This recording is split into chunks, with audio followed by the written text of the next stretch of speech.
All right, everybody, so I know I haven't talked too much about this car on the channel, but it's definitely one of my favorite cars. It was my dream car for a really long time, and I was actually able to purchase this about 2 years ago. So I've had this car for 2 years. It's a Mercedes-Benz G550.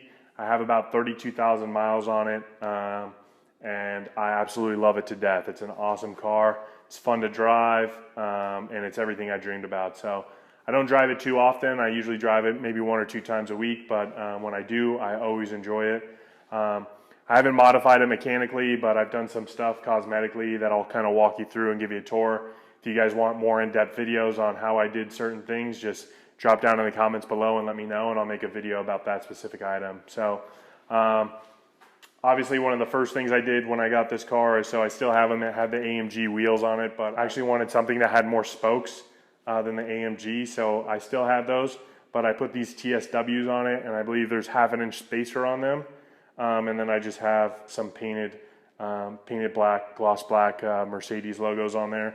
But so I had them powder coated in gloss black as well, and I absolutely love these wheels on this car. A lot of the Mercedes G Wagons that you see, they have the wheels tucked in a little bit, and I think it looks a little bit too like top heavy like that, so I put the spacers on it to kind of give it a little bit more aggressive look.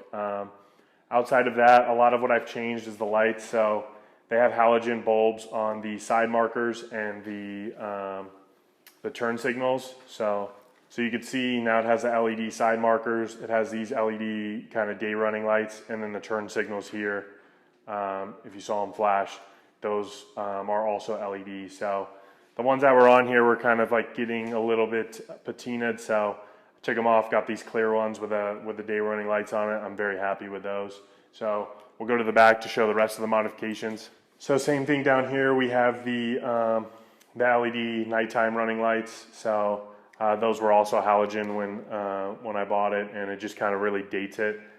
This car hasn't been updated really, any major updates to it since it was originally released.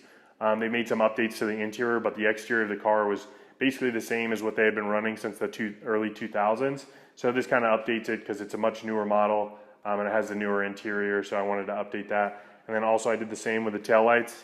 So the taillights, when they're off, they're smoked, and then when you turn them on, they have the sequential turn signal, and then they also have the LED ring around the edge. So I think it updates it, makes it look similar to the new ones that just came out, so I'm really happy with those. And I think that's it for the exterior. So here's the interior. So it has the designer leather seats, has a gray leather interior. It's in really good condition, as you can see. The only other modification I've done to this car is I've done the Android head unit. So it comes with a OEM screen right there, and all it really does is connect to Bluetooth, and it has your navigation and everything. I actually took that out. It has a 10.5 inch screen, I think, or 10.8 inch screen, and it's touchscreen. And it also has Apple CarPlay, and then you can connect to Wi-Fi and do a bunch of different stuff. But the main reason why I wanted that was for the Apple CarPlay. So yeah, other than that, it's an awesome car. There's not really anything wrong with it. Everything is fully maintained and fully functional. The previous owner that I had from it, I bought it when it had 21,000 miles on it, or 22,000 miles on it. So it was pretty babied from the start. And yeah, I love this car. It's awesome. It sounds awesome. And let me know what you guys want to see about this. I can do a video on installing the Android head unit or doing the lights or anything like that. Just let me know down in the comments below. So yeah, I know I've done a wash and talk about this car, and I mentioned doing a full tour, but that's kind of the tour of the G Wagon. So I'll do more videos on some of the stuff I modified, and there's more to come on this car, so stay tuned for that. If you haven't already, hit the subscribe button, drop a like on the video, and I appreciate you guys watching. I'll see you next time.